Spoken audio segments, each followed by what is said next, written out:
Walang kwenta, walang silbi, inutil, walang utak, hampas lupa at walang mararating sa buhay. Yun ang eksakto mga salita na madalas matanggap ng binatang si Nolan mula sa kanyang tita na nagsilbi ng kumupkup sa kanya. Mula kasi nang mamatay ang kanyang mga magulang dahil sa naganap na trahedya, wala na siyang ibang natakbuhan kundi ang ginang na si Gemma, na mas masama pa yata ang ugali kay Satanas. Madalas maltratuhin ng pamilya ni Gemma ang binata. Tinitiis na lamang ni Nolan dahil wala naman siyang mapupuntahan. Wala siyang kakilala sa kanilang lugar na masasabi niyang matutulungan siya. Pakiramdam niya nga noon, kalaban niya ang lahat ng taong naroon. Bukod kasi sa pamilya ni Gemma, marami ding nang-aapi sa kanya. Kung minsan nga, gusto na niyang lumaban, pero hindi na lamang niya ginagawa dahil alam niyang wala rin namang magandang mangyayari. O Nolan, iiwan ko na lang itong pera ko rito ha. Pambayad to kay Maring Pusing. Kapag nagpunta siya rito, ibigay mo kaagad. Ibigay mo agad ha, sinasabi ko sa'yo. Kapag nalaman-laman ko na ginastos mo na naman ang perang nandito, humanda ka sa akin. Hindi naman po ako ang gumagastos ng mga perang nakalagay dyan sa ibabaw ng ref eh. Nagsalubong agad ang kilay ng ginang. Tila nagbaga ang inis nito dahil sa narinig. Ayaw na ayaw kasi ng ginang na sumasagot si Nolan sa kanya. Pero kabaliktaran naman ang ugali ng binata. Gustong gusto niyang sumagot lalo na kapag alam niyang nasa tama siya. Aba, nagdaday lang ka pa? Sino ba rito ang walang pera palagi at tumaasa lang sa pagkain na binibigay ko? Hindi ba ikaw? Ikaw lang din ang pwedeng kumuha ng pera dyan. Huwag kang tanga. Kahit mamatay po ako sa gutom, hindi kailanman pumasok sa utak ko na magnakaw. Naturuan ako ni Mama at Papa ng mabuting asal. Mabuting asal ba ka mo? Mabuting asal ba yung ginagawa mo? Tinatanggi mo pa ang mga ginagawa mo kasalanan? Hindi naman po kasi ako ang kumukuha ng pera dyan eh. Sila Ellen at Jericho po. Kinuha ng ginang ang tsinelas nito at malakas na ibinato kay Nolan. Tinamaan ang binata sa mukha. Walang pakialam si Gemma kahit na dumugo ang labi ng lalaki. Ang mahalaga lang doon ay ang kanyang pride at ego. Tarantado ka ha? Pinagbibintangan mo pa yung dalawa kong anak na walang ginagawa kundi magpakabuti sa pag-aaral? Palibhasa kasi hindi ka nakapag-aral kaya inggit ka sa kanila. Kahit ano na lang ibinibintang mo kasi gusto mong magkasira kami ng mga anak ko. Hoy, tandaan mo kung ano ang papel mo rito ha? Daga ka lang rito. Huwag kang umastang prinsipe ka rito. Sa susunod na sumagot-sagot ka pa, babangasan ko yung mukha mo. Nakuha mo?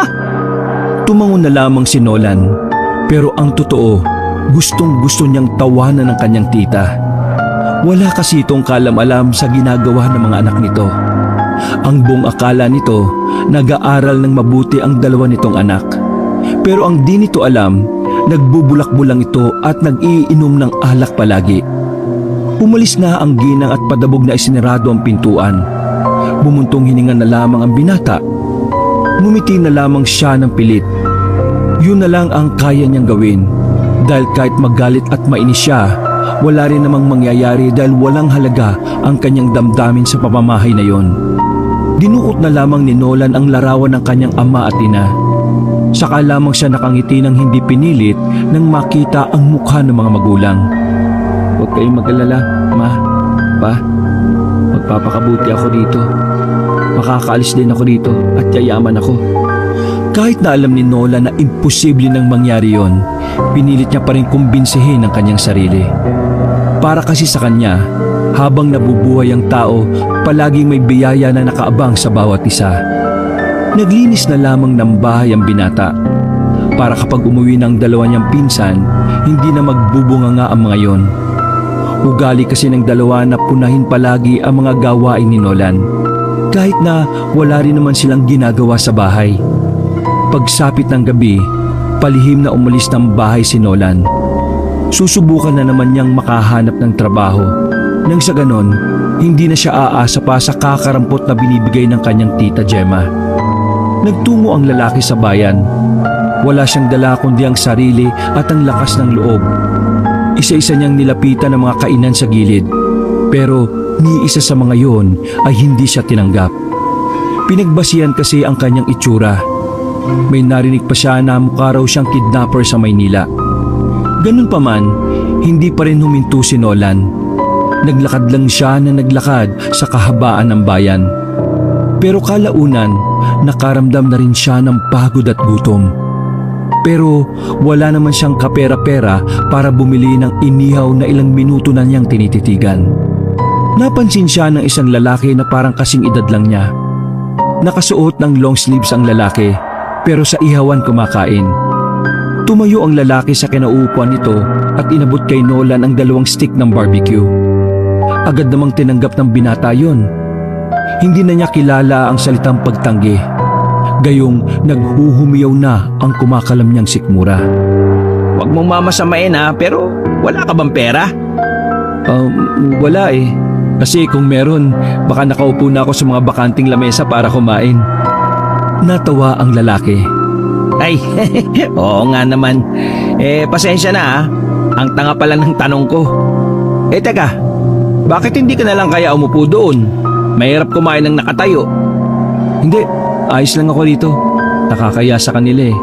Maraming salamat nga pala rito sa binigay mo ah. Walang ano man yan. Teka, matanong ko lang. Taga rito ka ba? Hindi. Nagpunta lang ako rito sa bayan para maghanap ng trabaho. Pero walang tumatanggap sa akin eh. Mukha raw akong holdupper. Nako, hindi naman. Mas mukha ka mandurukot eh. Hindi, biro lang ha. Pero, alam mo, kaunting ayos lang. Magmumukha ka namang matino eh. Teka, may alam akong trabaho. Gusto mo ba ipasok kita? Tiningnan ni Nolan ang buong kasuotan ng lalaki. Doon pa lang, alam na niyang hindi siya matatanggap sa kung ano man ang trabahong sasabihin nito. Mukhang ang mayaman yata yung trabaho mo eh. Nako, Ekes ako dyan. hindi. Walang pinagbabasihan na itsura o talino rito. Ang kailangan namin, yung malakas ang loob. Bakit? Hitman ka ba? Birador? Pumapatay ka ng tao? Hindi! Wala kaming sinasaktan, no? Halika, doon natin pag-usapan. Sumama si Nolan na umupo. Pabulong na pinaliwanag sa kanya ng lalaki ang trabaho na maaari niyang mapasukan. Bale, kumukuha kayo ng mga mamahaling gamit tapos dinideliver niyo sa isang warehouse. Bakit kailangan mo pang ibulong? Hindi kasi pwedeng iparinig sa iba. Baka kasi may mga kalabang kumpanya magaya pa yung estilo namin. Palagay ko illegal yan. Uy, ano ka ba? Hindi ah. Oh, eto ID ko. Tapos, eto naman isa, calling card. Kailangan ko na kasing umalis eh. Tinatawagan na ako ng boss namin. O paano? Tawagan mo na lang ako kapag gusto mo. Basta, malaki ang sahuran dito. Hindi na nakapagsalita pa ang binata nang umalis na ang lalaking kausap.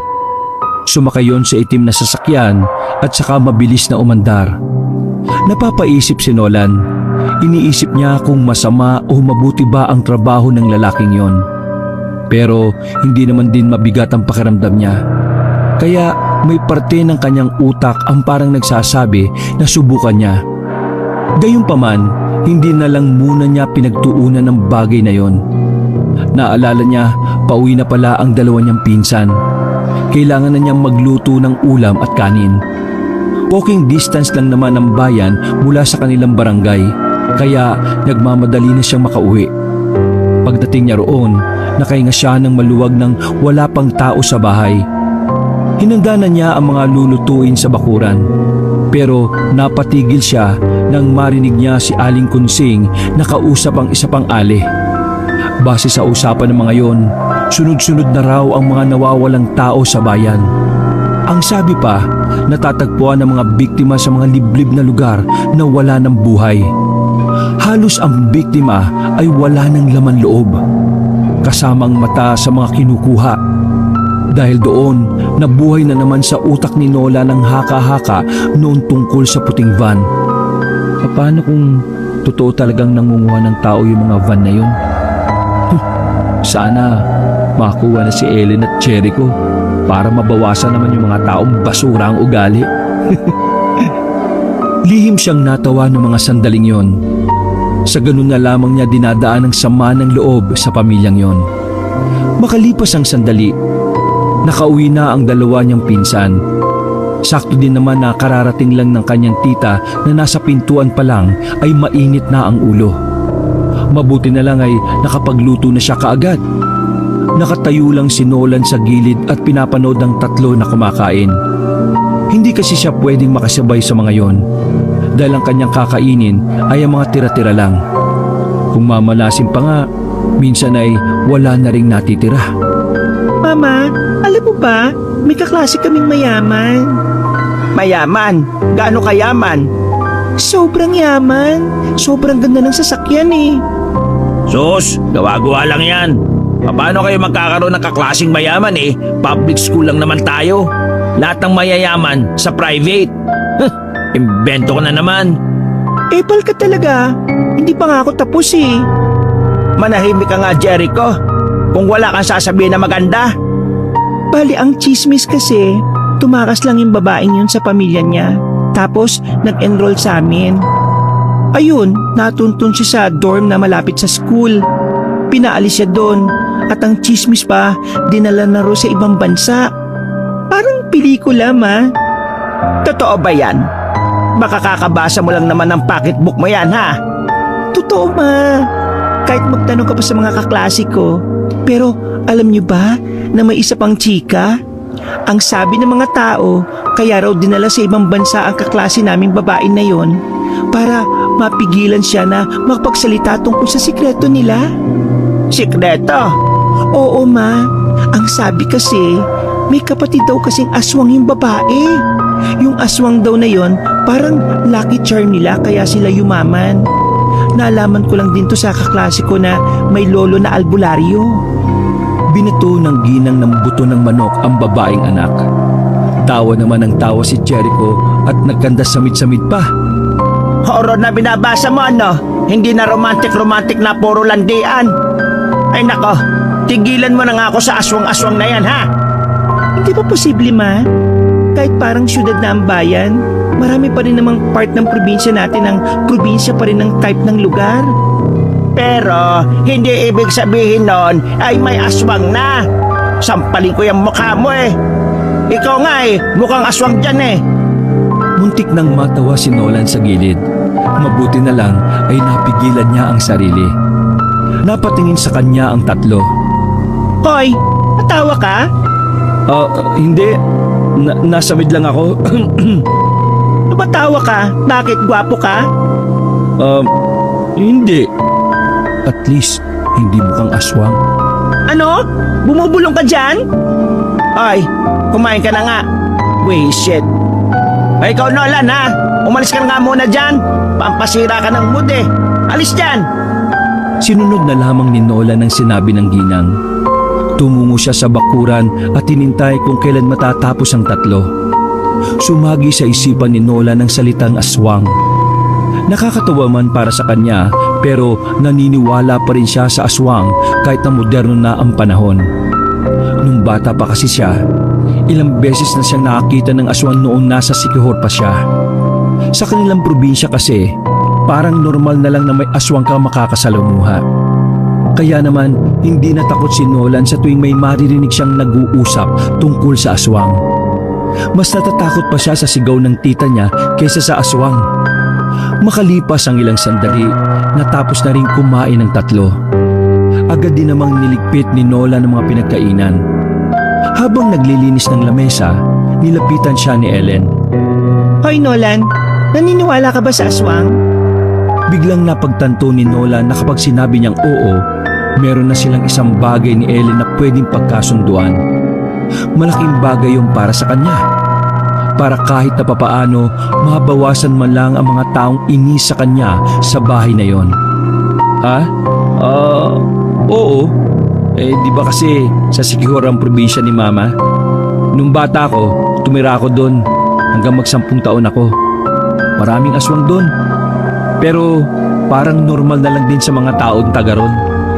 Diba totoo ang aswang? Ayaw maniwala nito ni Mama at Jericho eh. Magkakaiba kasi ang paniniwala ng mga tao. Ang mahalaga, Alam mo sa sarili mo na totoo ang mga aswang. Lamang ang may alam sa lahat ng oras, di ba? Wow ha, gumaganyan. Kala mo talaga matalino. Ngumiti na lamang si Nolan bilang tugon. Makalipas ang ilang araw, mas lumala ang ugali ng mga kamag-anakan ni Nolan. Kaya napilitan na itong tanggapin ang trabahong alok ng lalaki. Hindi na kasi siya nakakakain ng maayos sa bahay ng tita niya. Literal na tira-tira na lang talaga ang napupunta sa kanya. At mas masakla pa doon, kailangan niya pa yung paghirapan. Gabi nang lumabas ng bahay si Nolan. Wala na naman kasing tao sa bahay, kaya naisipan niyang yun ang tamang pagkakataon. Pumunta siya sa tindahan na may telepono. Mabuti na lang at may tira pa siyang 5 piso. Pinambayad niya yon para makagamit ng telepono. Tinawagan niya ang numero sa card na may pangalang Alan. Agad namang yung sinagot ng lalaki. Naging maayos ang halos 5 minuto nilang pag-uusap. Nagtungo na si Nolan sa bayan kung saan una niyang nakita si Alan. Ilang minuto lang ay dumating ulit doon ng lalaki. Tulad nung una, nakatuksido pa rin yon. Uy, Nolan! Sabi ko na nga ba, makikita tayo ulit eh. Halika, pasok ka dito. Binuksan ng lalaking si Alan ang pinto ng sasakyan at pumasok din naman si Nolan. Sigurado ka na ba ngayon? Kasi, papipirmahin na kita ng kontrata. Ha? Teka lang, wala ka bang hihingi na requirements? Eh bakit, may dala ka ba? Kahit isa wala eh. Eh di wala. Ha? Sandaling pinaliwanag ni Alan ng mga bagay kay Nolan.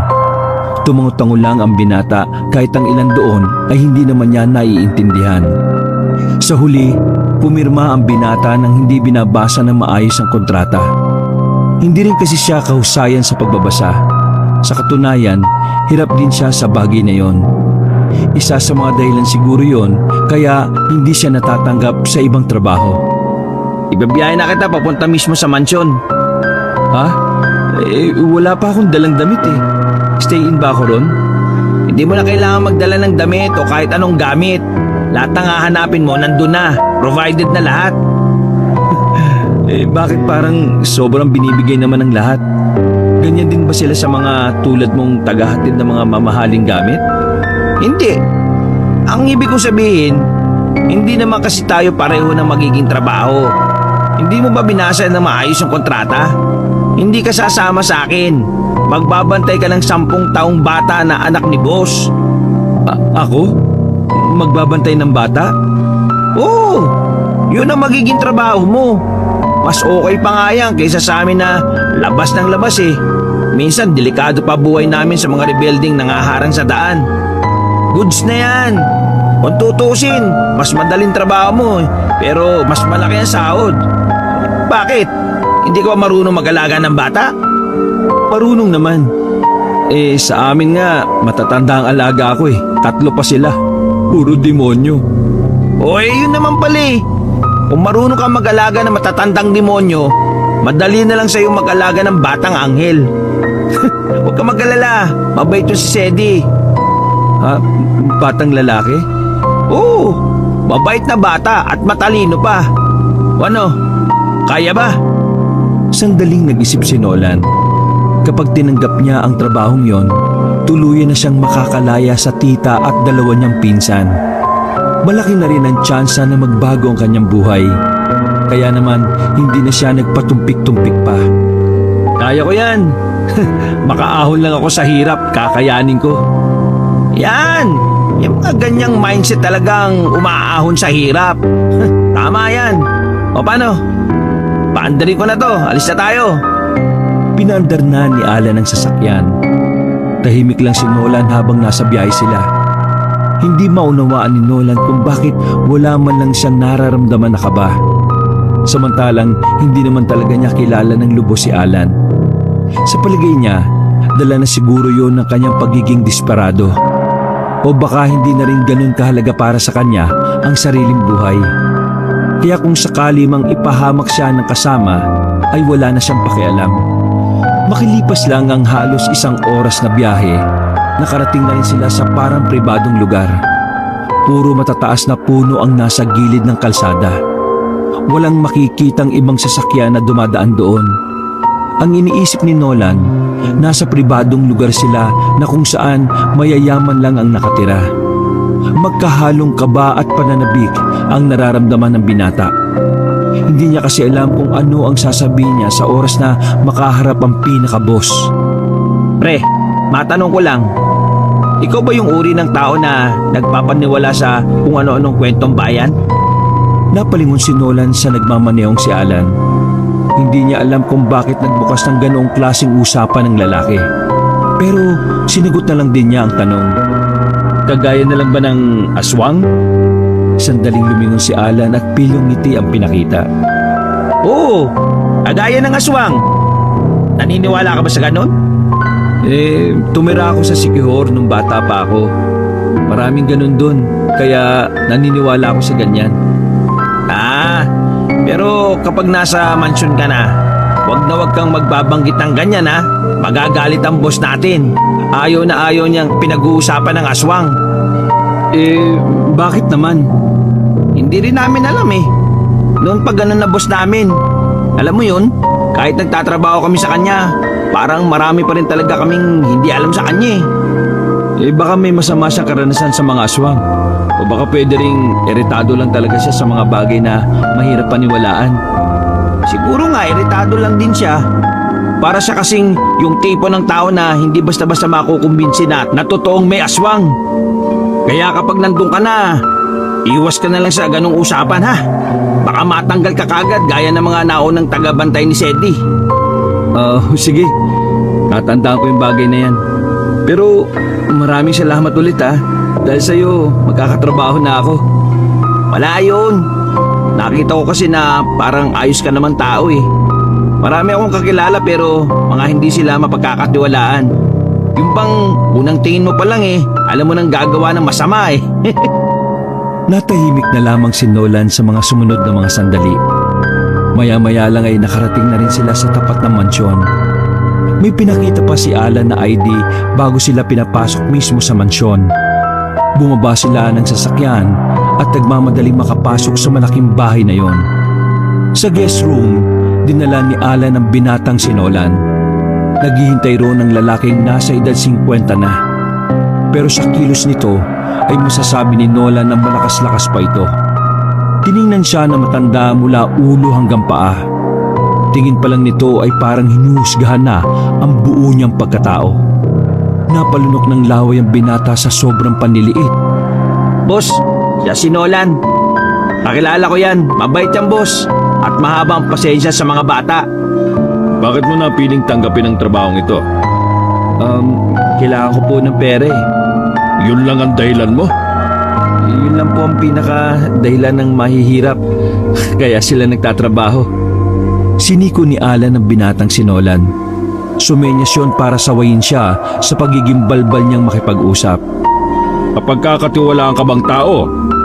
Kung sasabihin ko pong oo, hindi rin kayo maniniwala. Kaya mas magandang subukan po natin. Okay ka. Boss, pagpasensyaan mo na siya. Galing kasi sa imbornal yan kaya kanal kung makipag-usap. Tanggap ko na ito. Boss? I said, tanggap na ito. Dalhin mo na siya sa magiging kwarto niya at ibigay mo ang mga pangangailangan niya. Gusto kong maging maayos ang pananatili niya rito. Ikaw, ayusin mo ang trabaho mo kung gusto mong tumagal dito. Opo, maraming salamat po. Naglakad na ang kanilang boss matapos ang pag-uusap na yon. Tinapik naman ni Alan si Nolan sa balikat sa sobra nitong tuwa. Hanip ka, napa-oo mo kagad si boss. Kahit naman di siya mag-oo, nakapirma na ako sa kontrata, di ba? Ay, oo nga pala. O tara na nga, ipapakilala kita kay Sedi mamaya at dadalhin na kita sa kwarto mo. Umakyat sila sa ikalawang palapag. Malaki ang kwarto na nakaabang para kay Nolan. Doble ang laki nun kumpara sa bahay ng kanyang tita. Sobrang naninibago siya dahil yun ang unang pagkakataon na titira siya sa maayos, malaki at malinis na bahay. Ito talaga magiging kwarto ko? Oo, ayaw mo ba? Hindi naman. Gusto ko nga eh. Naninibago lang ako kasi sobrang liit ang dati kong tirahan. Hindi ako sanay sa malinis na tirahan eh. Gusto mo ba dumihan ko muna para komportable ka? Lagyan ko ng tae ng kalaban. Gusto mo? Hindi, ayos na ako. Marami talagang salamat ha. Kung di kita nakilala, baka nasa poder pa rin ako ng demonyo kong kamag-anak. Wala yun. Pagbutihan mo na lang yung trabaho para mas maging maganda ang tingin sa'yo ni boss. At saka, ikaw na bahalang makisama kay Sedi ha. O paano? Dito na muna ako. May lakad kami mamayang gabi. Maraming salamat uli ha. Sige, ingat ka. Lumabas na ng kanyang silid ang lalaking si Alan. Naiwan siyang mag-isa at saka agad na sinalampak ang sarili sa malambot na kama. Di ko akalain na makakaranas ako ng ganitong klase ng kwarto. Nakatingin lamang siya sa kisame nang biglang maramdaman niya na merong tao sa pintuan. Nang tingnan niya yon, ay nakita niya ang batang lalaki na palagay niya ay nasa 9 o 10 taon. Nakatayo yun sa gilid ng pinto at parang nakangiting nakatingin sa kanya. Ikaw ba si Sedi? Yung anak daw ni Boss Gardo? Lumapit ang bata sa kanya at tumpo sa dulo ng kama. Ako nga po. Kayo po ba yung bago kong tagabantay? Oo, ako nga. Masaya akong makilala ka. Sana magtagal ka. Karamihan kasi sa mga naging yaya ko, ilang araw pa lang nawawala na eh. Ha? Bakit? Makulit ka bang bata? Hindi naman po ako makulit eh. Pero kasi takot po sila lagi sa akin. Ha? Bakit? Takot na sila kapag nagkukwento ko tungkol sa aswang. Tumingin-tingin si Nolan sa labas kung merong nakakarinig sa kanila. Sinara niya ang pinto. Uy, di ba bawal pag-usapan yan dito sa mansyon? Magagalit ang papa mo. Hindi naman niya alam eh. Ipapaalam niyo po ba? Hindi, matatanggal ako eh. Pero, sandali nga bata. Bakit ka nagkukwento ng mga ganong kwento sa mga yaya mo? Kasi totoo po ang aswang. Sa katunayan, aswang ako eh. Tumiryoso saglit ang mukha ni Nolan. Pero maya-maya lang ay natawa na lamang si Nolan sa sinabi ng bata. Pinagpalagay na lamang ni Nolan na may mga bata talagang malilikot ang isip. Ikaw talaga, huwag mo na ulitin yung ganyan joke ha. Kasi kapag tayo narinig ng papa mo, matatanggal ako sa trabaho. Gusto mo ba yon? Hindi po. Gusto kita maging yaya ko. Ikaw lang ang yaya ko na lalaki eh. Kaya nga para magtagal ako rito, wag na wag tayong gagawa ng bagay na ikagagalit ni Boss Gardo. Naintindihan mo? Tumango-tango ang batang si Sedi sa sobrang saya. Magaan ang pakiramdam ni Nolan sa bata. Yun ang unang beses na mag-aalaga siya ng bata pero nararamdaman niya na di siya mahihirapan. May kakaiba sa bata na siyang nagdudulot ng pagiging kampante ni Nolan. Pero ang hindi niya alam, mas marami pa pala siyang mapapansin na kakaiba sa bata sa paglipas pa ng maraming araw. Lunes, gabi nun. 9:00 na at tahimik na ang paligid. Katatapos lang maligo ni Nolan. Oras na sana ng kanyang pahinga pero nang silipin niya si Sedi sa kwarto nito ay wala yun doon. Napaisip si Nolan kung saan maaaring pumunta ang bata. Gayong wala rin namang tao sa baba. Pumasok siya sa loob ng kwarto ni Sedi. Kita niyang nakabukas ang bintana. Dito yung dadaan kung hindi sa pinto. Kung sa pinto kasi may makakakita sa kanya sa baba kasi doon lang ang daan palabas. Pero kung dito naman sa bintana, paano naman siya bababa? Kinakabahan siya kung saan nagpunta ang bata. Sa takot na baka matanggal sa trabaho at magalit si Don Gardo, palihim din siyang lumabas ng mansyon. Malawak ang bakuran nito kaya nagbaka sakali ang binata na baka naroon lang si Sedi. Pero sa halip na makita niya yon, isang truck ang nakita niya sa di kalayuan. Nakaparada sa gilid at meron silang ibinababa mula sa loob. Ang mas nakapukaw ng atensyon ni Nolan ay naroon si Don Gardo. Nang makitang papalapit sa mansyon ng mga taong yun habang bitbit ang malaking kahon, nagmamadali nang makapasok ng mansyon si Nolan. Halos 2 oras na wala sa silid ang bata kaya naman hindi na ito mapakali. Makailang ulit siyang bumalik sa silid ni Sedi pero wala yun doon. Dakong alauna nang maisipan niyang silipin ulit si Sedi.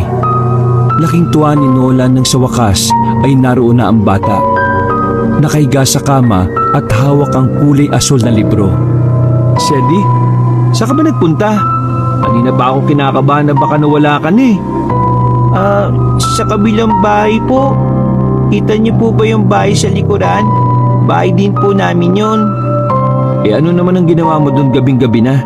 At saka, bakit hindi ka nagsabi sa akin? Alam mo naman na ako ang bantay mo eh. Paano kung may nangyari masama sa'yo? Pasensya na po. Akala ko kasi tulog na po kayo eh. Ay, sige, ayos lang. Basta sa susunod magsasabi ka na sa akin ha. Tumango ang bata. Aalis na sana si Nola nang mapansin niya ang mga daliri ng bata. May mga kulay pula kasi sa sulok-sulok ng mga kuko. Kaya naman hindi na naiwasan ni Nola na hindi tanungin ng bata. Oh, anong nangyari dyan sa mga kuko mo? Ano yan, mga dugo? Tinago ng bata ang kanyang kamay sa ilalim ng kumot. Hindi po. Doon ko po nakuha yan sa nilaro namin ng pinsan ko sa kabilang bahay. Sigurado ka? Hindi yan dugo? Hindi po. O sige, maghugas ka na lang ng kamay sa banyo mo. Huwag ka nang lalabas Magpapahinga na ako at maaga pa tayong aalis kinabukasan. Lumabas na si Nola ng silid. Isang malapad pang ngiti ang binigay ng bata sa kanya. Napatigil si Nolan sa harapan ng pinto. Ilang beses na kasi niyang napapansin ang kulay pulang yon sa mga daliri ni Sedi. Kadalasan ay gabi niya pang nakikita. Maagang nagising kinaumagaan si Nolan. Inasikaso niya kagad si Sedi para isama sa palaruan. Nangako kasi si Don Gardo na ilalabas ang bata, pero dahil abala ang matanda, si Nolan na lang ang makakasama ni Sedi. Handa ka na ba? Excited ka na ba sa pupuntahan natin? Opo.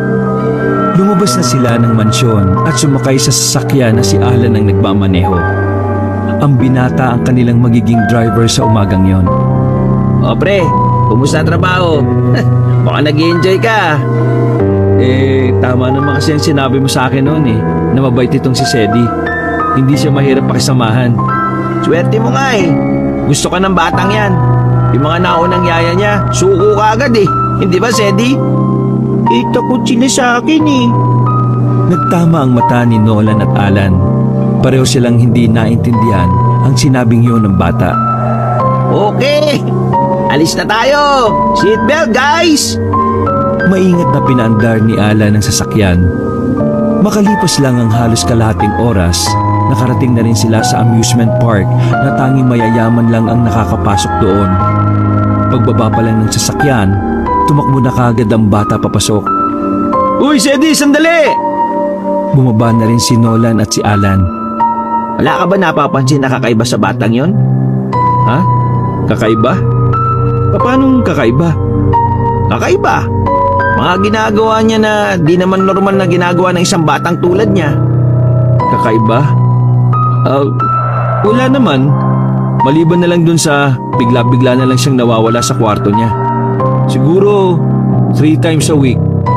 Pero nakakabalik din naman siya kaagad. Bakit ba? Ewan ko lang kung maniniwala ka Noong nakaraan, nung pag-uwi nyo galing kayong mall, nakita ko si Sedi sa likuran ng mansyon. Nagawa niyang buhatin yung mga gulong doon na nakatambak. Ako nga, hindi kayang buhatin yun eh. Uy, totoo ba yan? Baka mamaya iniimbento mo lang yan Mayayari tayo niya kay boss. Ba, gagawa ba ako ng kwento kung alam kong ikakapahamak ko? Anong ibig sabihin nun? Anak ni Superman si Sedi. Loko. Nako, hayaan mo na nga, huwag mo na isipin. Sinundan na lamang ng dalawa ang batang si Sedi. Inayaan lang nila ang bata na maglaro ng kung ano-ano. Habang nakabantay sila kay Sedi, biglang napansin ni Nolan kung ano nga ba talaga ang meron sa bata. Aminado si Nolan na kahit malapit siya kay Sedi, may mga pagkakataon din talagang nawiwirduhan siya doon. Idagdag pa ang ideyang tila hindi naman pinaglalaanan ng oras ni Don Gardo si Sedi. Pre, paano pala naging anak ni Boss Gardo si Sedi? Bata ba ang asawa niya? Huwag ka na lang maingay na sinabi ko sa iyo ah. Pero kasi, ang haka-haka, anak niya sa kabit yang si Sedi. Ah, pwede naman pala. Ang alin? Na maging napatigil ang sasabihin ng binata nang marinig nilang may sumigaw na ale. Nakita din nilang may batang lalaki rin na tumalsik papunta sa gilid ng titinda ng ice cream. Galit na galit ang ina ng bata. Nang sumilip sila sa gilid, nakita nila na si Sedi pala ang sinisigaw-sigawan ng ginang. Ang batang yan! Demonyo yan! Kitang-kita ng dalawa kong mata kung paano niya buhatin ang anak ko! Hinagis niya! Tiningnan ni Nolan si Sedi na noon ay sobrang kalmado lang. Para bang wala itong alam sa sinasabi ng ginang. Mawalang galang na po, pero napaka-imposible naman ang sinasabi nyo. Ang lit-lit lang na bata niyang si Sedi. Paano niya mahahagis ang anak nyo? Kung ako gagawa, pwede pa. Lalong nanggalaiti ang ginang ng kampihan ng dalawa ang bata. Umuntong sila sa admin's office para pag-usapan na yon. Pero dahil nga mayaman ang pamilya ni Sedi, madaling naayos ang gusot. Mukhang pera din naman kasi ang ginang. Dahil sa nangyari ay maaga silang umuwi. Magtatanghali pa lang ay nasa sasakyan na sila. Sedi, sabihin mo nga sa akin ang totoo. Hinagis mo ba talaga yung batang yun o hindi? Ano ko naman po siya mahagis? Mas malaki siya sa akin at payatot lang po ako. Ayoko ng sinungaling ha. Hindi po talaga ako yun. Maniwala po kayo. Napatingin si Nolan kay Alan. Halata sa mukha ni Alan na hindi ito naniniwala sa sinabi ni Sedi. Pero para hindi na mag-isip ng kung ano-ano ang bata, hindi na lamang pinilit ni Nolan na umamin ang batang si Sedi. Maya-maya lang ay nasa biyahe rin sila ulit. Habang abala si Alan sa pagmamaneho, binasag nito ang katahimikan. Mamayang gabi na pala darating ang bagong asawa ni Don Gardo. Tsak, iingay na naman sa mansyon. Iingay? Bakit? Sa pagkakaalam ko, kasama ng bagong asawa yung ina at kapatid eh. Doon na yata sa mansyon titira. Hindi ako papayag. Ayoko may ibang nakatira sa bahay. Sedi! Nanahimik ang bata ng pagsabihan nito ni Nolan. Hanggang sa makauwi na sila sa mansyon, nakasimangot pa rin ang bata. Galit ito sa naalaman na may darating na ibang tao. Hindi lumabas ng silid ang bata. Sinamantala na ni Nolan yon para kahit papaano makapaglakad-lakad siya sa labas. Sakto naman na nag-aabang pala si Alan sa kanya sa labas. Uy, kumusta yung bata? Ayun, nagmamakdol. Pero nakatulog na. Ikaw kasi, pinarinig mo pa eh. Tara, Tara saan? lakad-lakad. Kain tayo dun sa may mamahaling karinderya. Kakasawa ulam dito eh. Ha? May karinderya pala dito? Oo, pero mamahalin. Tara, malapit lang naman yun eh. Naglakad ang dalawa ng halos 15 minutos. Malayo na ang kanilang lalakad at hindi na rin nila natatanaw ang mansyon. Sa parting yon, may mangilan-ngilan na rin silang nadadaanan na bahay. Doon lang natuklasan ni Nolan na may iba pa palang nakatira sa area na yon. Akala ko ba malapit lang? Binilisan ng dalawa ang lakad nang matanaw ang mga pulis sa gilid ng daan. May mangilan-ngilan ding tao na nandoon. Paglapit ng dalawa, sumilip sila sa bangin kung saan doon din nakatingin ang mga tao. Tanghaling tapat, pero nakakita sila ng bangkay ng tao sa bangin. Bukas ang tiyan nito at wala na ang laman loob. Maraming kalmot sa katawan at nakatakip ng tape na itim ang bibig. Nakatali rin ang kamay at paa ng kawawang babae. Narinig ng dalawa sa mga taong nandun na maaaring ang babae raw ay nadukot ng van na nag-iikot sa bayan. Tapos pinakain daw sa alagang aswang. Posible ba yung pre? Pwedeng alagaan ng aswang? Hindi ko alam pero may narinig na rin akong kwentong ganyan dati eh. Sabi kasi nila, pampaswerte ang aswang at sigbin. Pero dahil mas madaling makahuli daw ng aswang, yun ang inaalagaan nila.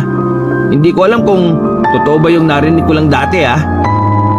Baka mamaya normal na lang para sa kanila na mag-alaga ng aswang. Kawawa yung mga nadudukot, no? Nawala na ako ng gana ko. Ay nako, Nawalan na ako ng ganang kumain, pre. Ako nga rin eh. Bumalik na lamang na mansyon ng dalawa. Hanggang sa mansyon, usapan ng mga kasambahay ang tungkol sa natagpuang bangkay. Lahat sila ay aswang ang sinasabing salarin. Pinatahimik na lang yun ni Nolan. Dahil kapag narinig sila ni Don Gardo, siguradong matatanggal ang mga yon sa trabaho. Sedi, matulog ka na muna ha. May bisita kayo mamaya kaya dapat makapagpahinga ka ngayon. Nakasimangot na sumunod ang bata. Humiga agad yon sa malambot na kama. Lumabas na rin naman si Nolan. Walang magawa ang binata noong mga sandaling yon. Mag-isa siyang naglalakad-lakad sa bakuran ng mansyon. Nakita niya roon ang ilang gulong na sinasabi ni Alan na nabuhat umano ni Sedi. Sinubukan ni Nolan na buhatin yon, pero maging siya ay hindi niya kinaya. Masyado mabigat kung hindi dalawang kamay ang gagamitin. Teka, anong klaseng bata ba talaga yung Sedi na yan? Mula sa kanyang kinatatayuan, tanaw niya ang kabilang bahay na malaki rin. Ang bahay na sinasabi ni Sedi na pagmamay-ari rin nila. Kinain ng kuryosidad ang binata kaya naglakad siya patungo roon. May daan naman na iskinita at sa gilid-gilid noon ay puro garden. Walang katao-tao sa paligid ng bahay na yon. Kaya naman lumapit si Nolan sa bandang gilid. Napatakip na lamang siya ng ilong nang malanghap ang masangsang amoy. Masuka-suka si Nolan dahil sobrang baho nito. Parang nabubulok na karne. Ano to? Imbakan ng baboy? Takang-taka si Nolan. Hindi niya maintindihan kung papaano nagagawang pumunta ni Sedi sa ganong kabahong lugar. Sisilip na sana sa loob si Nolan nang makitang may paparating na mga tao. Isa si Don Gardo sa nakita ni Nolan na kasama ng mga lalaki. Dali-dali naman nagtago si Nolan sa likuran ng dalawang drum. Hindi siya agad lumabas dahil maaaring masipat siya ng mga lalaking bantay. Kainis, paano ako makakaalis dito? Kakasiksik niya sa gilid, may naapakan na siyang bagay. Nung una, inakala niya na baon ng nyug lang yon. Pero nang tingnan niya yon, nakita niya ang bungo ng isang tao. Napatakip ng bibig si Nolan. Nagtahiyuan ng kanyang balahibo habang nakatingin sa bungo na yon. Kinikilabutan man, pinili na lamang niyang ikalma ang sarili para hindi siya makalikha ng ingay. Magkakasunod na buntong hininga ang kanyang pinakawalan. Sa mga puntong yon, doon na niya mas naisip na marami talagang nakatagong lihim sa pamilya ni Sedi. Palis na si Nolan nang marinig niyang nagsalita si Don Gardo. Kuhanan niyo ako ng marami para hindi na tayo paisa-isa sa lansangan. Ubulilyaso pa tayo sa ginagawa niyo eh. Dalian niyo! Hindi siya pwede magutom. Hindi man alam ni Nolan kung ano ang tinutukoy ng Don. Masama pa rin ang kutob niya roon. Nagmamadali siyang makaalis nang makitang nag-alisa na rin ang kalalakihan doon. Nakabalik siya ng mansyon nang walang nakakakita sa kanya. Nagkulong siya sa silid. Magulo ang utak niya habang nakahiga at nakatingin lang sa kisame. Sa kakaisip niya, hindi niya na namalaya na unti-unti na pala siyang dinadalaw ng antok. Nagising siya dahil sa paulit-ulit na kalabit ng batang si Sedi. Narinig niya ng gabi na at dumating na ang bagong asawa ni Don Gardo. Binihisan ni Nolan ng bata. Sabay silang bumaba ng dining area. Pagdating nila doon, nanlaki ang mata ni Nolan. Nang makitang naroon si Ellen, ang kanyang pinsan. Naroon rin si Jericho at ang demonyo niyang tita na si Gemma. Ganun din ang mag-iina nang makita siya. Hindi nila inakala na magkikita-kita silang lahat doon. Base sa nakikita ni Nolan, si Ellen ang bagong asawa ng kanilang boss. Doon pa lang, alam na niyang mas pinili na lang ni Ellen na kumapit sa patalim kesa mag-aral. Bagay na alam din niyang suportado ng ginang na si Gemma dahil mukha itong pera. Oh, bakit Ellen? Kilala niyo ba si Nolan? Ha? Hindi. Hindi namin kilala yan. Sino ba yan? Siya si Nolan, ang bagong yaya ng anak ko. Yaya? Lalaki? Dapat yayo. Aray! Binitukan ni Gemma ang anak na lalaki para manahimik. Kabado naman si Nolan dahil sa pagkikita nilang muli. Dahil doon na nga titira ang mga kamag-anak niyang yun. Hindi na alam ni Nolan kung saan siya lulugar. Pagkatapos ng hapunan, pansamantalang iniwan ni Nolan ang bata kay Don Gardo para ipakilala kina Ellen. Lumabas naman si Nolan at kinausap si Alan. Pre, paano kaya nakuha ng babaeng yun si boss? Otek, pangit eh. Mukhang aswang pre. Tingin mo talagang gusto ni boss yun? Pre, matagal lang tuyot si boss. Gusto niya makadilig siguro. Sawa na siguro sa bayaran na babae. Ay naku, ewan ko.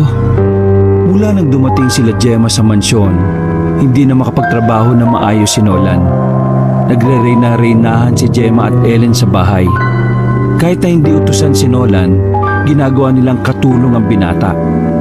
Sa ilang araw nang naroon ang mag-iina, parang naging impyerno ulit ang buhay ni Nolan. Hindi naman niya magawang magsumbong sa boss nila. Dahil totoo palang mahal ni Don Gardo ang dalagang si Ellen. Habang nag-aayos ng damit si Nolan sa loob ng kanyang silid, pumasok si Gemma. Nagpamewang ito sa kanyang harapan na parabang isang reyna. Ipagluto mo kami. Miss ko na luto mo eh. Di ko trabaho ang pagluluto. Isedi lang ang prioridad ko rito at wala nang iba. Wap, tumatapang. Akala mo siguro di tayo magtatagpo ano? Takas-takas ka pa ha? Kala ko dati, hindi lumalapit ang impyerno sa tao eh. Ngayon alam ko nang lumalapit din palang impyerno. Pa? Sinampal ni Gemma ang binata. Sakto naman na dumating si Sedi kaya nakita yon ng bata. Bakit mo sinasaktan si Kuya Nolan? Pasigaw ang pagkakasabi ng bata. Nanlilisik ang mga mata nito na parang anumang oras ay sasaktan na nito ang ginang. Sedi, wala yon. Hinawakan ko lang ang pisingin niya. Magbabayad ka sa ginawa mo sa kanya. Magbabayad ka. Uy, Nolan, sawayin mo to. Sedi, tama na. Matuto dapat tayong kumalang sa matatanda. Sige na, Gemma. Umalis ka na. Matutong gumalang ha. Tapos, Gemma lang ang tawag mo sa akin. Umalis ka na. Sa takot na napukaw nila ang atensyon ng Don, ay nagmadali nang umalis ang ginang. Hindi ka nila pwedeng saktan, kuya. Ayoko nang may mananakit sa'yo. Sedi, ayos lang ako. Wala lang sa akin yon. Sanay na ako. Sanay ka na? Ibig niyo po bang sabihin, lagi ka nilang sinasaktan? Ha? Ay, hindi sa ganon. Magbabayad sila. Sedi, hindi ganyan ang isang bata, okay? Hayaan mo na ako magsumbong sa papa mo. Kalaunan ay kumalma na rin si Sedi. Inasikaso na ni Nolan ang bata nung gabing yun. Pinaliguan niya at binihisan na ng pampatulog. Mabigat ang kalooban ni Nolan kaya pagkatapos, nagpahinga na kagad ito sa kanyang silid. Dakong 2:00 ng madaling araw, nakarinig si Nolan ng tila mabangis na hayop. Akala niya nananaginip lang siya, pero pagdilat ng kanyang mga mata, naririnig niya pa rin yon. Binuksan niya ang kanyang bintana, sumilip siya sa labas. Patay na ang ilang ilaw sa paligid ng mansyon, pero may nakita siyang gumagalaw sa halamanan. Inisip niya na baka pusa lang naman yon, kaya hindi niya na masyadong pinagtuunan ng pansin. Bumalik na lamang ang binata sa kanyang kama para matulog. Kinabukasan ng umaga, nabulabog ang buong mansyon nang marinig ang malakas na sigaw ni Ellen. Napabangon si Nolan sa kanyang kinahihigaan. Pagbaba niya sa sala, naroon na magkapatid na Ellen at Jericho.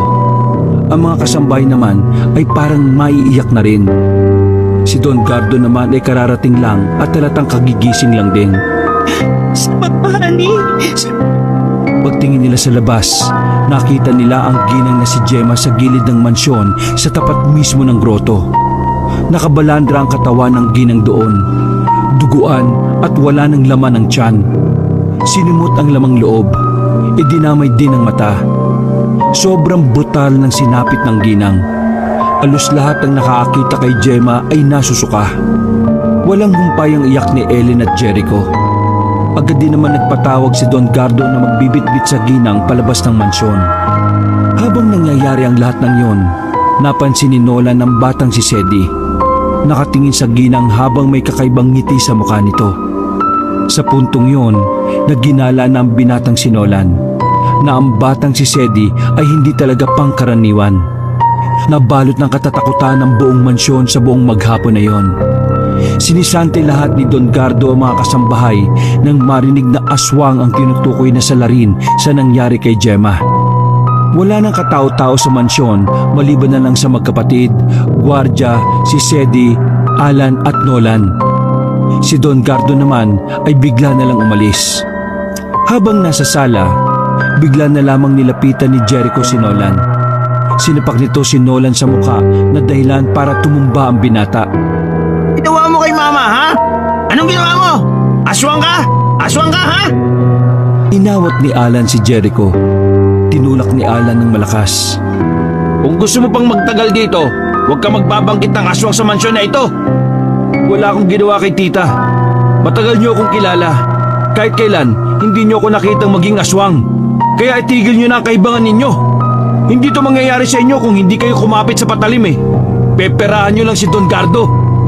Kapag nalaman namin na ikaw ang may kagagawan nun kay mama, magpapayat ka. Habang nagaganap ang pagtatalo na yon, kinabahan na si Nolan. Nakita niya kasi si Sedi na nakasilip sa hagdanan. Masama ang tingin sa magkapatid. Makalipas ng ilang sandali, ay sumapit na naman ang kinagabihan. Nakakapanibago ang katahimikan sa mansyon. Noong mga sandaling yon, sakalang nagkaroon ng lakas ng loob si Nolan na puntahan ng batang si Sedi.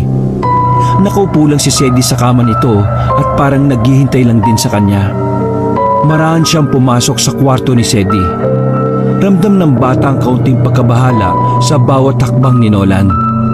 Tumingin si Nolan sa bata ng mata sa mata kahit na natatakot siya sa maaari niyang malaman. Pero nilakasan niya pa rin ang kanyang loob para sa katotohanan. Sedi, may itatanong ako sa iyo. Gusto kong magsabi ka sa akin ng totoo, ha? Sedi, ikaw ba ang may kagagawan ng nangyari kay Tita Gemma? Tumayo ang bata. Inawakan siya nito sa kamay. Naramdaman ni Nolan ang malamig na palad nito. Kuya Nolan, sumama ka po sa akin. Doon masasagot ang lahat ng gusto mong malaman. Inilalayan siya ng batang si Sedi palabas ng mansyon. Nagtungo sila sa likod ng mansyon at dumaan sa maliit na eskinita. Patungo yun sa isa pang bahay nila na may mabahong amoy. Hindi nagsasalita si Nolan. Hinayaan niya lang ang bata na nakahawak sa kanyang kamay. Pero aminado si Nolan na kinakabahan na rin siya. Binuksan ni Sedi ang malaking bintana sa likuran ng bahay. Pumasok ang bata at binuksan ang ilaw sa loob. Sumenyas ang bata kaya pumasok na rin si Nolan. Sa loob, mas masangsang ang amoy. Nakita din niya sa sahig ang mga natuyong dugo. Meron ding buhok ng tao sa gilid. Mga damit na parang ilang araw nang nakatambak doon. Damit ng lalaki at babae na may mga bahid ng dugo. Sedi, anong ibig sabihin ng lahat ng ito? Kuya Nolan, tama ka po ng iniisip mo. Opo, isa nga po akong aswang. Nagtindigan ng mga balahibo ni Nolan. Pinagpawisan siya ng malamig nang dahil sa labis na kaba. Nakaramdam siya ng takot habang nakatingin sa batang si Sedi. Pero nawala ang takot niya nang makita ang marahang pagtulo ng luha ng bata. Nakakilala po si Mama at Papa sa isang bar. Napuntis niya si Mama at nabuo ako. Hindi alam ni Papa Gardo na aswang si Mama, pati ako. Nilihim ni Mama. Akala kasi niya kapag nalaman ni Papa Gardo, iiwan niya kami o kaya isusumbong niya kami sa mga tao. Pero hindi. Nang malaman niya na aswang kaming dalawa, sinabi niya kay Mama na isasama niya ako sa bahay niya at ituturing na anak, aalagaan at mamahalin. Pero nang nandito na ako, hindi ko manamdaman na mahal ako ni Papa Gato eh. Parang sinabi niya lang kay Mama yon para makuha niya ako. Nagsarado ang kamay ni Nolan nang mapagtanto ang isang bagay. Ginamit lang ni Gardo ang bata para maswertehin ang negosyo nito. Kinuha lang ng Don si Sedi dahil sa paniniwalang may dalang biyaya ang pag-aalaga ng aswang.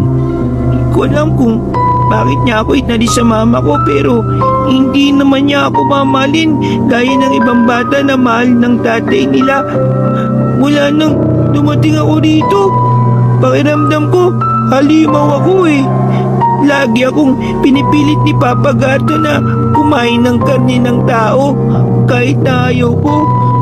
Sinasabi niya sa akin na kapag hindi ako kumain, mamamatay ako sa gutom kasi yun lang ang pwede sa akin eh. Ayaw ko ng ganitong buhay. Gusto ko kasama si Mama. Masaya na ako sa ilaw na manok na kinakain namin isang beses sa isang linggo. Dito, pakiramdam ko, halimaw ang tingin sa akin ni Papa kasi aswang ako eh. Tuluyan nang naiyak ang batang si Sedi. Hagulgul ito sa harapan ni Nolan. Noong mga sandaling yon, tila nawala ang takot at pangamba ng binata. Nang ibabaw ang pagmamahal ni Nolan bilang isang kuya. Niyakap niya ang bata ng walang pag-aalinlangan. Habang tinitingnan niya ang mata ni Sedi, isang batang musmos ang nakikita niya at hindi ang pagiging aswang nito. Kuya, hindi ka ba natatakot sa akin? Aswang ako. Hindi ako natatakot sa iyo. Naniniwala ako na isa kang mabuting bata. Biktima ka lang ng kasakiman ng tao. Pero kuya, ako ang pumatay sa tita mo eh. Anong gagawin ko?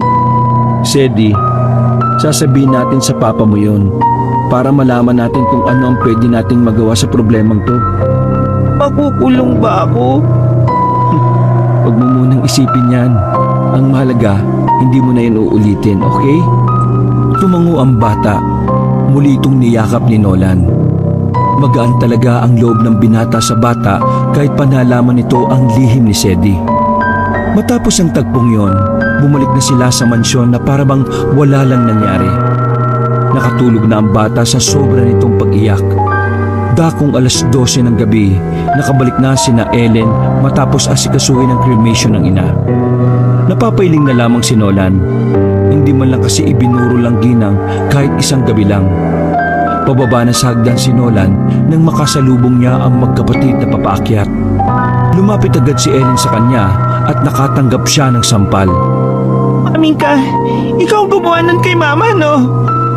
Ang kulit niyo naman. Kahit na palamunin niyo ako ng maraming asin at bawang, hindi ako aswang. Pero malakas ang kutob kung may alam ka eh. Anong alam mo? Kilala mo yung aswang ano? Walang aswang sa mansyon na ito. Hanggang ngayon ba naniniwala pa rin kayo doon? Hindi ako naniniwala sa'yo. Kilala kita. Hindi ka marunong magsinungaling. Mas madali kang malata kapag hindi totoong sinasabi mo. Sa oras na malaman ko kung ano ang tinatago mo, sisiguraduhin ko na yun na ang katapusan mo. Binangga pa si Nolan ni Jericho. Tinanaw naman ni Nolan kung nakasilip ba si Sedi sa pintuan. Nakahinga siya ng maluwag nang malamang nakasarado pa rin yon. Makalipas ang ilang araw, nanatiling lihim ang katauhan ni Sedi. Hindi rin alam ni Don Gardo na may nalalaman na si Nolan. Ang magkapatid na Ellen at Jericho naman ay nalibang na sa pagpapakasasa sa yaman. Parang hindi sila nawala ng magulang sa sobrang saya nila sa buhay. Wala namang kakaiba o maling nangyari noon. Isa lang ang napapansin ni Nolan. Minsan na lang umuwi ng bahay ang Don. Pinagbawalan na rin si Sedi na pumunta sa kabilang bahay. May kutubang binata na baka may kalokohan na ginagawa ang Don. Kaya naman kinausap ni Nolan ang lalaking si Alan. Hindi ko alam kung ano yung kinuha namin sa Capiz, pre. Basta, pumasok kami sa pinakaliblib na lugar doon. Tapos, hindi na kami pinatuloy. Si Don Gardo at 8 lalaki na lang na taga roon ang tumuloy. Ang tagal nila bumalik. Pagbalik nila, may dala na silang kaon eh. Malaki yung kaon, parang mas malaki pa sa 2 ref. Ano kayang laman nun? Hindi ko alam. Maigpit masyado si boss eh. Ayaw niyang malaman namin. Yung isa nga na kasama namin, nagtanong lang, inampas kaagad ng AK-47 sa ulo eh. AK-47? Baril yun, pre. Mahaba. Walang nakuwang matinong detalye si Nolan kung ano ba ang pinagkakaabalahan ni Don Gardo. Tinuon na lamang niya ang atensyon sa kanyang batang binabantayan. Sa mga nakalipas na araw kasi, napapadalas ang pagiging mainitin ng ulo ni Sedi dahil sa presensya ni Ellen at Jericho sa mansyon. Kinakabahan si Nolan na baka kung ano na naman ang magawa ng batang si Sedi. Sedi, bumili ako ng manok, nasa kwarto ko. Ibibigay ko sa iyo mamaya kapag gutom ka na, ha? Mula nang nalaman ni Nolan na katauhan ng bata, doon na rin nagsimulang hindi na pinapakain ni Don Gardo ang batang si Sedi. Pabor naman sana yun kay Nolan dahil sa wakas, hindi na makakatikim ng karne ng tao si Sedi. Kaya nga lang, hindi rin naman iniintindi ni Don Gardo ang anak niya. Parang wala na yung pakialam sa bata. Marami pong salamat, Kuya Nolan. Huwag ka mag-alala, Sedi. Bubuelo lang tayo. Itatakas kita rito at ibabalik kita sa nanay mo. Po? Talaga po? Itatakas niyo ako dito? Shh! Huwag kang maingay. Baka may makarinig sa atin. Basta, hintayin mo lang ang plano ko. Makakalis ka rito at makakabalik ka sa dati mong buhay. Maraming salamat po. Sana ikaw na lang po naging papa ko. May dahilan kaya si Don Gardo ang naging tatay mo. Pero kung ano man ang naging dahilan na yon, masaya ako kasi hindi ka naging tulad niya. Sige na, maligo ka na muna. Mamaya, ibibigay ko sa iyo yung pagkain mo. Dakong alauna ng gabi, naalimpungatan si Nolan. Agad siyang napabangon sa hindi malamang dahilan. Nagkaroon siya ng pag-aalala na hindi niya malaman kung saan nagmumula. Pipikit-pikit mata pa siyang dumungaw sa bintana. Sa di kalayuan, nakita na lang ni Nolan na maraming van na nakaparada sa tapat ng kanilang bahay. Nagtaka si Nolan, pero mas nagtaka siya nang makitang may malaking kahon na bitbit ang mga tauhan ni Don Gardo. Biglang naisip ni Nolan na baka yun ang kahon na sinasabi ni Alan sa kanya. Maya-maya lang, ilang beses na nakarinig na magkakasunod na katok si Nolan. Nang buksan niya yon, bumungad sa kanya si Alan. "Oh, madaling araw na. Gising ka pa?" Pumasok si Alan at isinarado kagad ang pinto. Pre, alam ko na kung ano yung nandun sa malaking kahon. Nandun pinapasok nila. Pinapasok nila ngayon dun sa kabilang bahay na bawal puntahan. Ano bang meron sa kahon? Hindi rin ako makapaniwala, pre. Pero narinig ko mismo kay Don Gardo habang pasimple ako nakatago. Aswang daw ang laman ng kahon na dinala namin mula sa kapis, pre. Pampaswerte daw sa negosyo yun. Pinapalitan na niya si Sedi. Ha? May sinasabi ka? Oh, wala pre. Bakit parang hindi ka naman nagulat sa sinabi ko? Alam mo na ba yun? Gaya nga na sinabi ko sa'yo, matagal na akong nakakita ng aswang. Kaya di na yan bago sa akin. Pero yung ideya na aalagaan niya yung aswang, pre, para lumago pa ang negosyo niya, weirdong matuturing yun. Tara, tingnan nga natin. Gusto mo pa mamatay? Armado mga kasama ni boss. Kapag nakita ka nun, patay ka kaagad dun. Huminto ang dalawa sa pag-uusap nang marinig nilang may kumalabog. Unang pumasok sa isip ni Nolan ay ang batang si Sedi. Nagmamadali si Nolan na pumunta sa kwarto ng bata. Pagbukas niya ng pinto, wala na siyang inabutan doon. Bukas na ang bintana na siyang dinaanan ni Sedi. Naku, nalinti ka na. Oh, bakit? Nasaan si Sedi? Huwag kang sumama. Ano nga? Nagmadaling makaalis si Nolan sa mansyon. Pumunta siya sa likuran at dumaan sa eskinita. Ang hindi niya alam ay sumunod pala sa kanya si Alan. "Baliw ka! Ba't ka sumunod?" Nag-aalala ako sa iyo baka mamatay ka pa dyan . Nako, bahala ka nga. Maingat na naglakad ang dalawa. Hindi nagtagal ay nakita na rin nila ang kabilang bahay. Nakita nilang abalang-abala ang mga armadong lalaki roon na pinapasok ang malaking kahon. Bukod pa ron, kita rin ang kanilang mga mata na may mga buwat-buwat na taong walang malay ang mga armado. Dito na nakumpirma ni Alan ang matagal na nitong hinihinala. Sabi ko na nga matagal na ako mahinalang may ginagawang illegal tong boss natin . Alan, nasa loob niya si Sedi. Kailangan natin siyang kunin, pre. Ha? Bakit naman nandiyan si Sedi? Aswang si Sedi. Aswang lang pala . Ano? Aswang si Sedi? Mahabang kwento, pero kailangan natin siyang makuha kay Don Gardo para matigil na ang paggamit niya kay Sedi. Naguguluhan man, ay umuo na lang si Alan sa kanya. Nang makakuha ng tiyempo ay marahang naglakad ang dalawa patungo sa gilid ng bahay. Tinapat nila ang drum sa bintana at pasimple silang sumilip sa mga butas. Kumpirmado nila sa loob na may bagong dalang aswang si Don Gardo. Isang lalaking aswang na may kalakihan ng katawan. Mahaba ang buhok at mahahaba rin ang mga kuko. Nakita naman nila si Sedi na parang kawawang nakatayo lang sa gilid. Umiiyak. Papa, kaya ba hindi mo na ako pinapakain kasi may bago ng aswang? Rinig nilang sabi ng bata. Huwag ka nga magdrama. Nagdagan ko lang na isa pang aswang para doble ang swerte ko sa negosyo. At saka, tigilan mo na nga pagtawag sa akin ng papa. Kahit kailan hindi kita tinuring na anak. Ginagamit lang kita para mas yumaman ako. Kung hindi niyo po ako mahal, hayaan niyo na lang po ako makalis. Kasi may ibang nagmamahal po sa akin eh. Ang drama mo!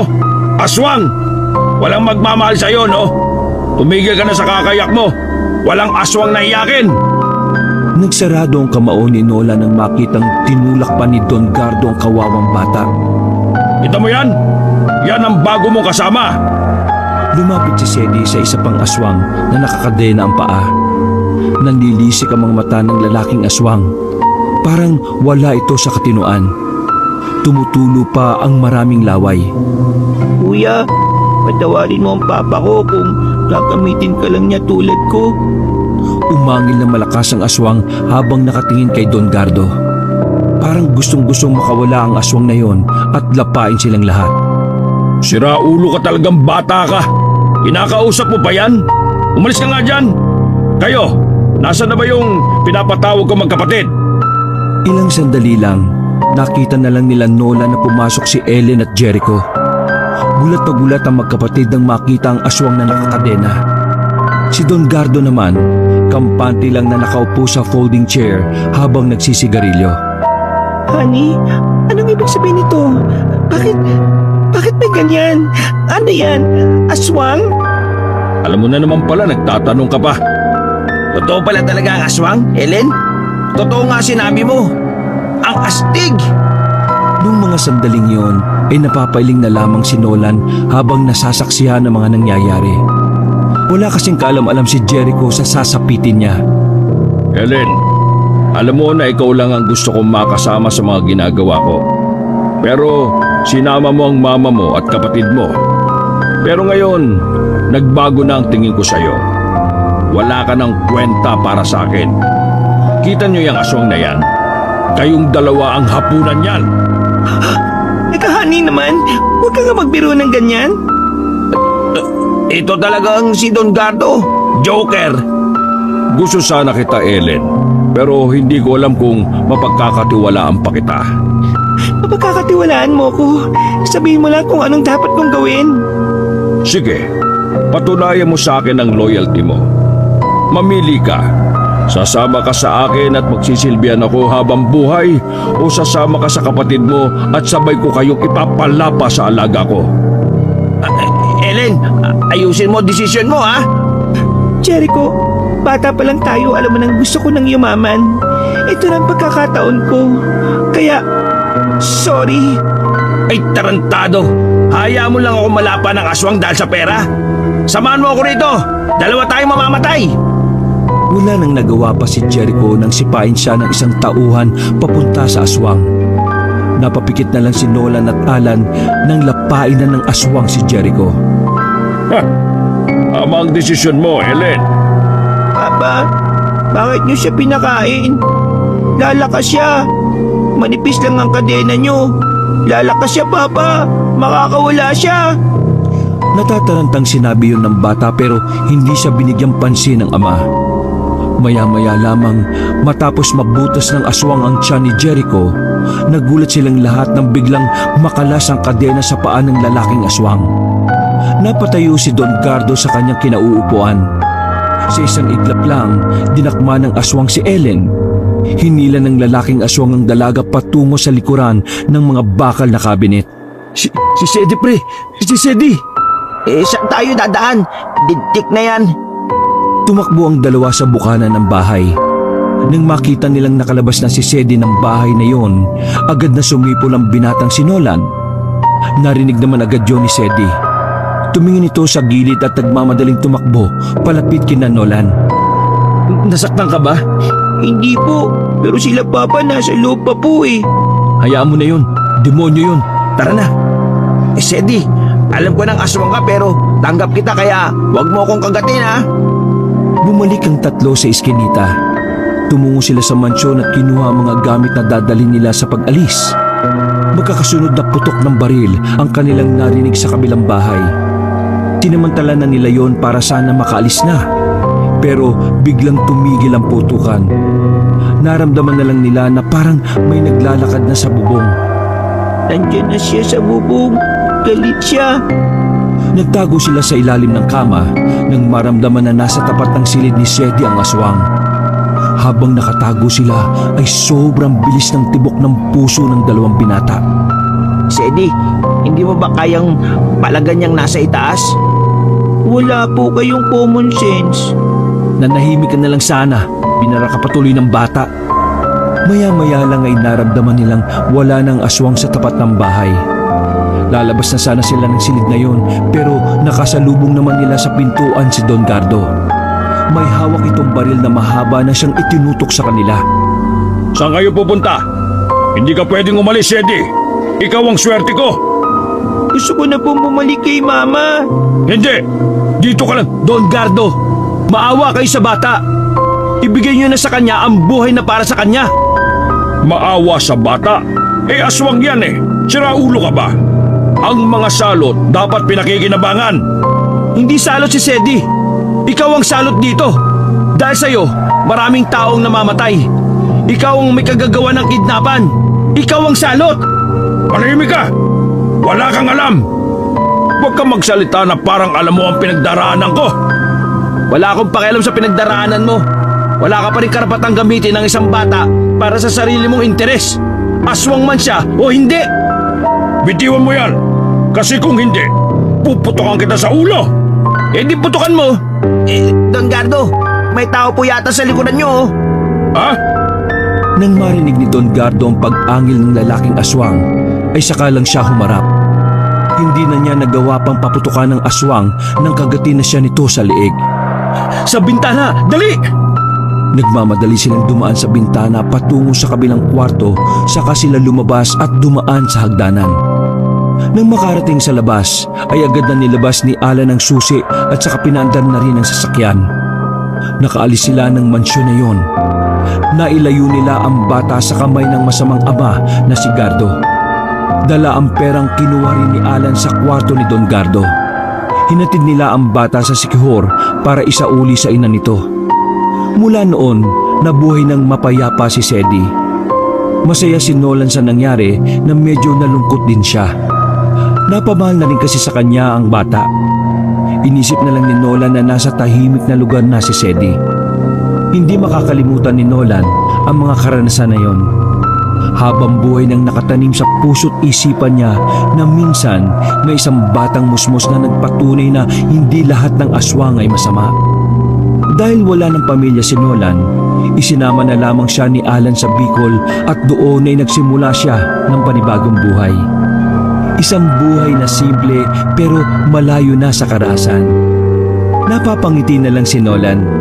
Hindi niya kasi inakala na ang masalimuot niyang buhay ay magkakaroon ng kulay at kahulugan ng dahil sa isang bata. Bata na nagpaintindi sa kanya na ang kabutihan ay maaaring matagpuan sa kahit sinong nilalang. Wakas,